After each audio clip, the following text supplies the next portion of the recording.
Bonjour à tous. Aujourd'hui, nous commençons une nouvelle série de vidéos sur les mathématiques de l'Égypte antique. Dans ce premier épisode, nous allons vous parler des chiffres inventés par la civilisation du Nil. Situons tout d'abord l'Égypte sur la carte. Comme nous le montre cette deuxième carte, c'est un pays construit autour du Nil, un fleuve d'Afrique long de 6178 km. Habituellement, le début de la civilisation égyptienne est situé autour de 3150 avant Jésus-Christ, avec l'unification de la Haute et Basse Égypte.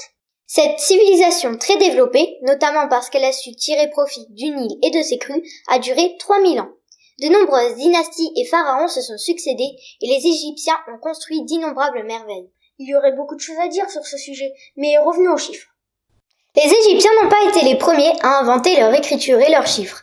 Ce privilège revient à la civilisation de Babylone, l'actuel Irak, les Mésopotamiens. Cependant, la proximité de l'Égypte et de la Mésopotamie fait que ses habitants se sont vite dotés à leur tour d'une écriture et de symboles de numération. Contrairement aux chiffres mésopotamiens qui utilisaient la base 60 comme notre manière de compter les secondes ou les minutes, les chiffres égyptiens utilisaient la base 10.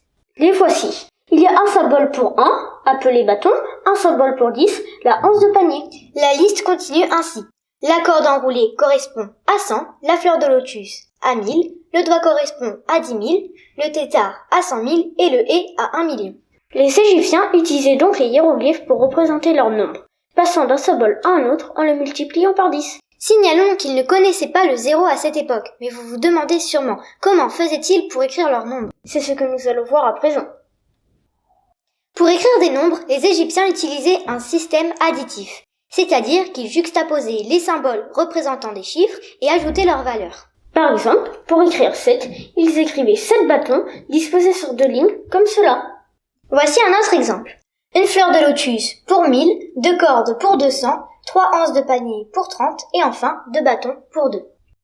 Cela fait 1232, c'est bien ça? Tout à fait, Juan, tu as tout compris. Du coup, pas besoin des zéros. Si on veut écrire 20, il suffit d'écrire 2 anses de panier. Absolument. Tu pourras aussi noter qu'ils pouvaient écrire leur nombre de gauche à droite ou de droite à gauche. Ce n'est pas la position du chiffre qui lui donnait sa valeur, contrairement à nous. Par exemple, voici 2 manières d'écrire le nombre 210. C'est étonnant ça. En tout cas, écrire des grands nombres prenait de la place. C'est sûr, bien plus qu'avec nos chiffres à nous, dont nous vous conterons l'histoire un jour. En plus, écrire ces chiffres n'était pas une chose facile. C'était le travail des scribes. Peu de gens savaient lire et écrire à cette époque. Voilà, nous espérons que cette vidéo vous a donné envie d'en savoir plus. À vous de trouver la valeur de ce nombre. Nous vous donnons dès maintenant rendez-vous pour un second épisode. Et à bientôt pour de nouvelles aventures!